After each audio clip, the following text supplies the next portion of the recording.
Hey everyone, this is Doug with the Grizzled Warmaster, and today we're going to take a look at the Age of Sigmar rulebook.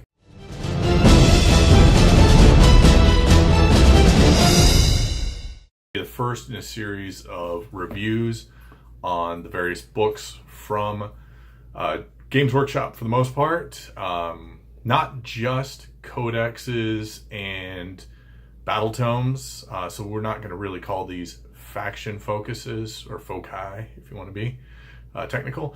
It's going to be a review of all of the different publications they come out with, so general's handbooks, chapter approves, and then the various codexes and battle tomes. So we're going to start, Mike and I are really kind of into Age of Sigmar now because we're trying to get ready for the Las Vegas Open, and we're going to take Age of Sigmar armies there, mostly because 40K was sold out. We were about halfway to building each of those types of armies, so we decided to lean into Age of Sigmar. Actually very impressed with Age of Sigmar 2nd edition. We skipped 1st edition because we're old school fantasy players. We were kind of upset about the loss of rank and file, as well as the loss of our world. And that's the one thing I'm going to kind of stress here in reviewing the 2nd edition codex, or I'm sorry, the 2nd edition rulebook, is that we're kind of getting something new and exciting rather than the 1st edition of Age of Sigmar, where we really, the old world, the world that was destroyed, and what took its place was very vague and underdeveloped, and it left a lot of people just kind of wondering what in the world was going on. Now, with the 2nd edition rulebook, as well as information from the various battle tomes, with a little bit of help from Malign Sorcery and the General's Handbook, although the second of those is mostly just rules. So anyways, we're getting something new, and that's kind of really exciting for me. I remember getting into Warhammer Fantasy Battles in the mid to late 90s and thinking, wow, this is a really cool world. I wish I had been here from the ground up so that I could see the world evolve. And now we're getting that opportunity with Age of Sigmar 2nd edition. So without further ado, then, let's go ahead and just jump into this rulebook. Now, the rulebook, as most of these rulebooks, whether it be codices, battle tomes, rulebooks, they're all going to have a relatively similar feel. So we are going to get, obviously we've got a lot of that, as well as the photography for some really wonderfully well painted armies. They look amazing. I'm really loving the various armies in these the Age of Sigmar original armies, you want to call them. Knights Haunts, Stormcast Eternals, even something like the Sylvaneth, which took a small portion of the Wood Elf army and then just built a whole army around it. The Idoneth Deepkin, I think I said that right, Idoneth. All of those are really kind of fantastic, new and exciting armies. But all right, so let's take a look at the book. Let's take a look at the table of contents first. So looking at the table of contents, you're going to see that we have really a few different sections. We're going to start with A Tale of Aeons, which is really the lore of the world, the Age of Sigmar 2nd edition world. Everything that's come since the world that was destroyed. That will be followed up by the factions of the Mortal Realms, which will lay out what the various armies that you can play now. And it's not an exclusive list of the armies you can play now. These are the primary armies you can play now, but just about anything that you had before, anything that Games Workshop makes models for, you can now play. They have rules for it. Obviously, these more well-developed factions, the ones with battle tomes or in one of the Grand Alliance books are probably going to be a little more powerful because they've got special rules for them. But then next section will be Fire and Thunder, and that will cover the rules of the game. Now, the rules, the basic rules that is, for Age of Sigmar 2nd edition can be found online at Games Workshop's website. That's really cool. So if you have old models and you just want to play the game, you're not concerned with the lore, you're not concerned with the details, you just want to get some of your old models on the table and play a couple of games to see what you think, you can do that with the basic rules online, as well as the War Scrolls online. If you just look up the item you have based on it in the store, Games Workshop store, you just go, hey, I've got this old Engine of the Gods model, which you can see right back here on my shelf. It's not painted, so it's kind of hard to pick out. You can go look up the Engine of the Gods or Stegadon model in the Games Workshop web store, click on it, click under rules, and there'll be a PDF. You open that PDF, there's the War Scroll for that particular unit. And you can look up all of your old units, and without the General's Handbook or Codex, one of the late codexes, you're not going to be able to point out an army, but you can kind of throw down a general idea of some models and just see how they play there. And that's what they now call open play, which we'll talk about here in a bit. All right, so let's look at the various sections.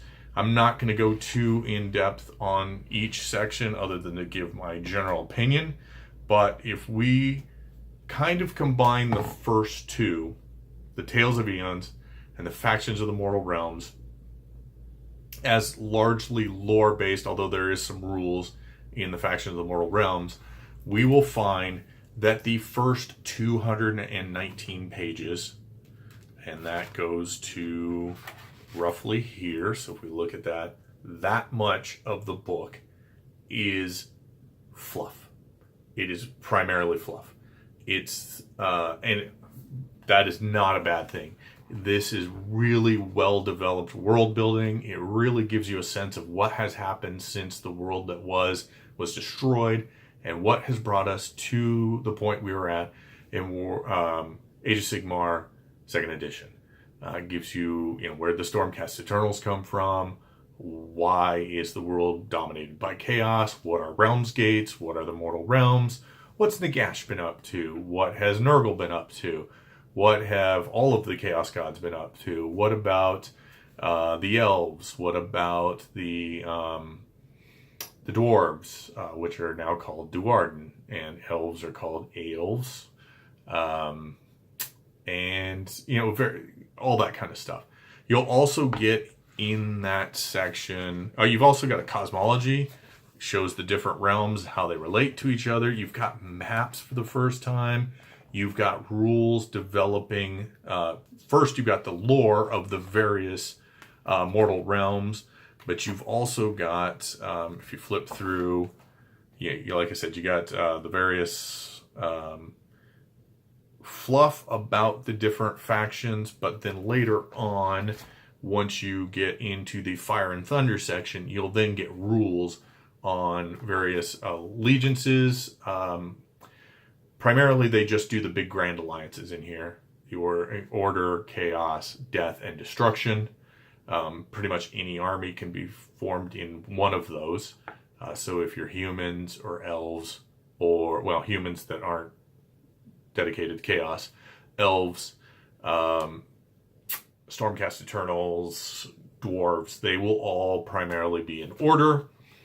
Death, obviously, is the undead. Chaos is everybody who's dedicated to chaos. And then destruction are basically all the greenskins, ogres, giants are, I guess, can be in chaos or destruction. It depends. So yeah, there you have that. Then you have all of the mortal realms spelled out and how the rules for playing in each of the mortal realms. So not only do you have this idea of 8 mortal realms, but you can play in your battles in 7 of those mortal realms, and they have their own rules for that. And that's laid out in that Fire and Thunder section. So, there you have kind of the general layout of the book.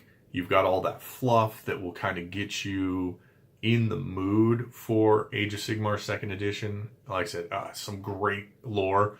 I really loved reading through the lore section and kind of getting an idea of, you know, where we're coming from, what's happened in the past. I'm pretty excited about playing Age of Sigmar 2nd edition, largely because the lore is so cool and they've got some fantastic new miniatures. So all of those things kind of combine, and it doesn't help that, you know, though it is not rank and file anymore, it is now, you know, a skirmish style, you know, loosely bound units. They have to stay within 1 inch for coherency's sake. But this is not a rules video. This is just kind of a review of the book. But despite that change of style of play, I'm really happy with the rules for Age of Sigmar 2nd edition. I'm really excited to play in this world with these models, with these rules. So, you know, this book is pretty much a home run, in my opinion. It's got some great stuff in it. So let's look at Fire and Thunder, which is the substance of playing the game. So if we'll flip back there, that section, well, first off, let's show what it's, the sections it's divided into. You've got Battles in the Mortal Realms. For approximately 22 pages, you've got the rules for this game. That's it. 22 pages primarily of rules.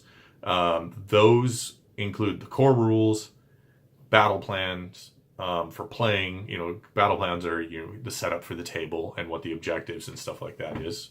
And then I believe it's got terrain rules in there. I could be wrong on that, but let's go ahead and flip back there and check.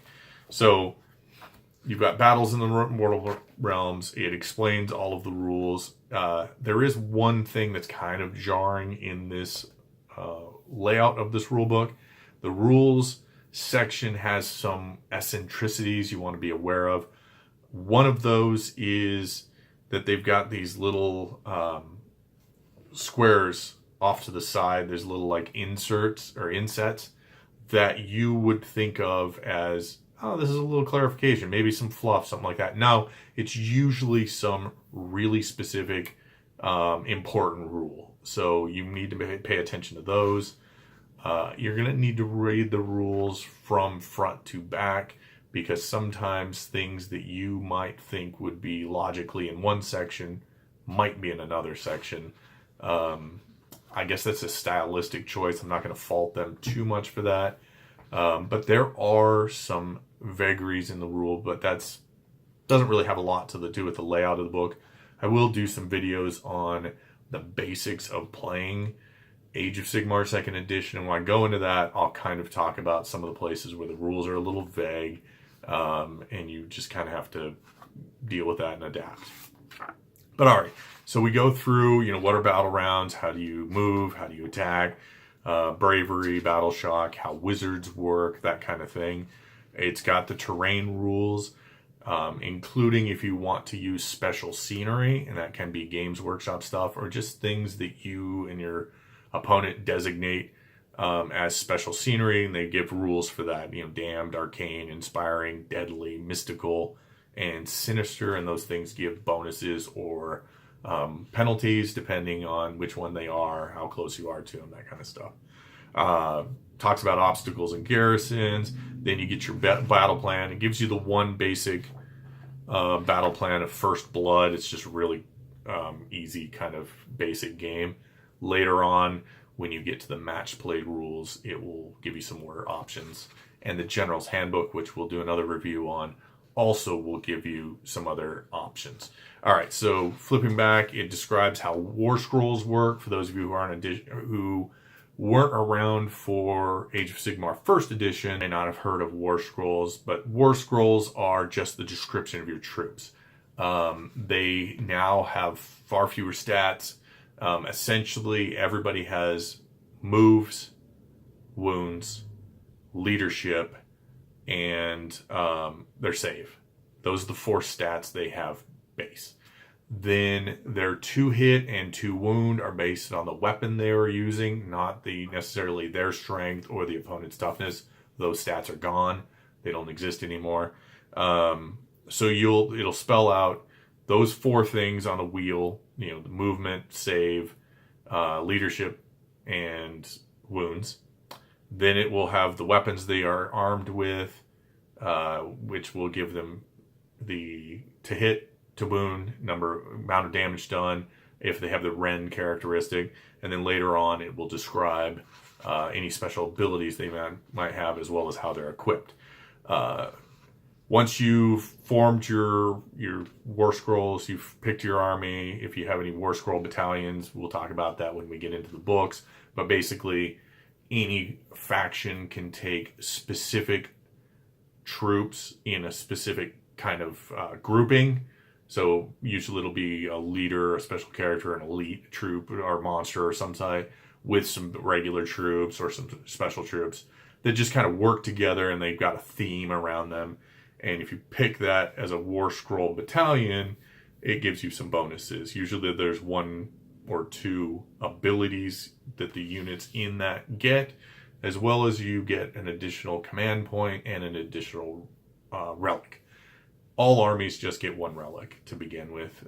So regardless of how many heroes you have, usually heroes will come with something just as part of their profile. It might be a scroll, it might be and then not all do, but they might have a special weapon, whatever. Relics are kind of, I don't want to say a little more special. They're actually fairly generic now. But anyways, War Scroll battalions would be one way you get more. Then you determine the realm of battle you're going to fight in. If you have any specific allegiance abilities, so those are all covered in here. Then we get a description of the various grand alliances and their allegiance abilities. So it'll go through order, chaos, death, destruction. It gives a battle trait that they get. That means everybody in that army has that trait. It's something like, for death, the battle trait is Deathless Minions. Each time you allocate a wound or a mortal wound to a friendly death model within 6 inches of your general or a friendly death hero, you roll a die. On a 6+, they ignore that. So everybody in the army has that. So there's that. You have a command trait, something that's just unique to your general. He has a special ability that might be extra wound, extra attacks, some sort of ability on the charge. Maybe he's makes people afraid of him, whatever. There's various ones depending on which Grand Alliance you're in. And then there's some artifacts that are unique to that alliance. Then once you get into battle tomes and stuff, which we'll look at later, they'll have different ones of these. So then we come to the realms of battle, and it'll go through these 7 different realms, and each realm will give you a spell that all of your wizards know just from fighting in that realm. You'll get a command, which is an ability all of your heroes have. You spend command points and you can do whatever that command ability is, and it'll spell out exactly when it's used and how. And then a Realmscape feature, something that's going on in that realm that's unique to it. It might be boiling fountains of blood, the fact that you can't see more than 12 inches away, various things that will make fighting in that realm unique. Very cool. It does add a lot to the game, I think, having that. And like I said, I haven't been to a tournament yet, specifically an ITC tournament. I'm hoping to get into, we're going to the Vegas Open. That's one thing we're hoping to learn there, is how do tournaments use these. But in just your regular games, battling in a realm adds a little unique twist to it, so it could be fun. So build your armies keeping these things in mind, that these kind of things could happen. These spells might be available to you or to your enemy. So think about those things when making your armies. All right, again, we've got plenty of cool images, lots of cool new models. There is a brief description of endless spells in here, and we have one example of an endless spell that you can take. That's a cool new feature to Age of Sigmar 2nd edition, and basically endless spells are, like they say, endless. But they are often uncontrollable, and you have predatory ones that actually actively go around the battlefield attacking, but once you've cast them and used them initially, they stay on the battlefield and your opponent may gain control of them. So you got to be careful about that. So they're really powerful, but they have some unique drawbacks. So, all right, let's then go to the last section I want to talk about, which is the ways you can play Age of Sigmar. The first one they list is open play. And open play is what I was describing earlier, which is really just you want to get some models on the table, play around, and see how things work. I really wouldn't recommend open play for anything much beyond that. It is for teaching people how to play, for maybe testing out new armies to see how they work, not to see how good they are.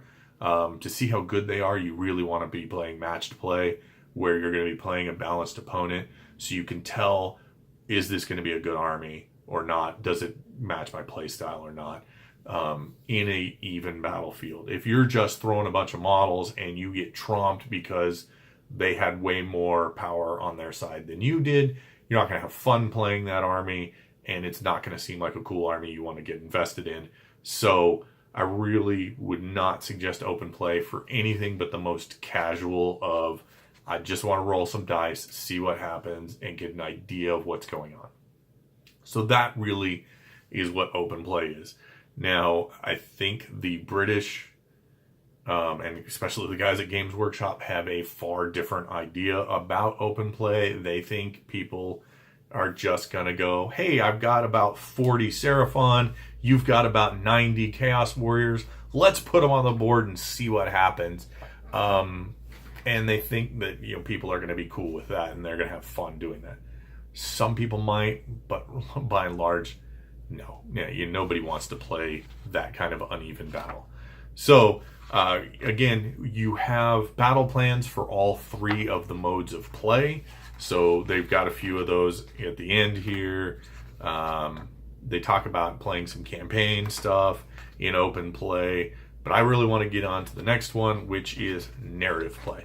Again, when I first was considering getting back into the game and whatnot, I was very focused on matched play. And that's, because I want to go to tournaments. I want to have a competitive list. I want to try and win games. I think that's fun. But I think there's a lot to love in narrative play as well. There are some cool things you can do with reenacting historic battles if you have all of the necessary models. But I think even more fun than that is the idea of playing campaigns. And there are a bunch of different types of campaigns you can play. There's the one I'm really looking forward to is a map campaign where you set up a map of a specific realm. The nice thing is the mortal realms are huge. You need to think of each mortal realm as its own giant world, not an Earth-sized world. We're talking a giant, probably 4 to 5 times the size of the old world, the world that was. So you can design an entire campaign that flows in an area the size of the old Empire, Chaos Waste, Bretonia area of the old world, and that would be just a tiny fraction of a mortal realm. It's not going to interfere with any established lore. It's just this out-of-the-way place, and it makes it unique, it makes it yours. You create your own random map for it and design a campaign for it. So there's some guidance in here. I don't want to say rules so much. There is a little bit of guidance on how you can do that. But if you're really interested in playing those type of campaigns, there are people online who have rules that you can do. Miniwargaming.com is one of those. They run some cool narrative campaigns, the various different styles. I haven't actually seen one that was a map-based campaign where different people were fighting over different areas of a map. But they've got some cool narrative campaign ideas. They come up with some rules. You can use those as a base to design your own campaigns. But all right, so the narrative campaigns, it gives a few examples, how to run a siege, how to do, it's actually got rules for siege warfare. And then it's got a few different battle plans that you can use for a narrative campaign, not necessarily, or I should say narrative play, not necessarily campaigns. You'd have to kind of string those together yourself. So, all right, that brings us then to the last section, which is the matched play. Matched play is putting two armies on the board that have very similar power levels based on points available. Now, points, the best source for points is a new codex, or I should say battle tome, sorry, or the General's Handbook 2018 has all the updated points. So even if you have an old first edition Age of Sigmar battle tome, you can then buy the General's Handbook, look up the new points, and then any rules errata, like summoning has totally changed. There's new summoning rules in that General's Handbook, which we'll talk about in a future video. But you get all that stuff together, you build armies, you set a point limit, you build the armies to that, and then you've got a matched play style game. You're on even keel, and then you can play battles. Matched play, it gives rules for setting up your armies. Like you can have specific number of heroes, you have to have a specific number of battle lines, and then you have limits on how many war machines, how many behemoths, that kind of stuff you can have. It talks about how to put together your army, and then it gives you 6 different battle plans you can use that are designed to be even for a match play game. So that is going to do it for the moment, or for the time, for this book.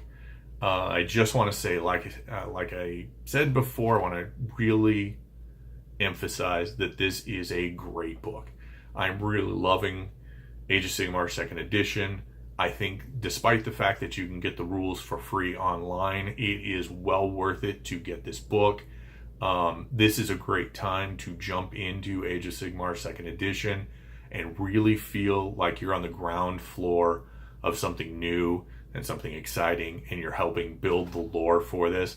I really hope that Games Workshop does some of the things they did in the past, where they have worldwide campaigns and stores will send in results of how the battles went, and it'll help them continue to shape the lore, because they've come up with some great ideas. I know I was one of them. A lot of people made fun of the Stormcast as Sigmarines, and they are. You will get to their codex. Their lore is very reminiscent of Space Marines, but they're done in such a way. The background, the fluff here is explained in such a way that it doesn't matter. They're still really cool. They're still very interesting, and this world is very dynamic, and I'm excited to play in it. I'm excited to explore the Mortal Realms. They all sound really cool. They've got some great ideas for it. Yeah, so I highly recommend this book. Pick it up, learn how to play, read the fluff, and I think you're going to have a lot of fun with Age of Sigmar 2nd edition. Thank you guys so much for tuning in for this. We're going to call it GW book review. Why not? Subject to change, but that's for now. I'm going to call it a GW book review.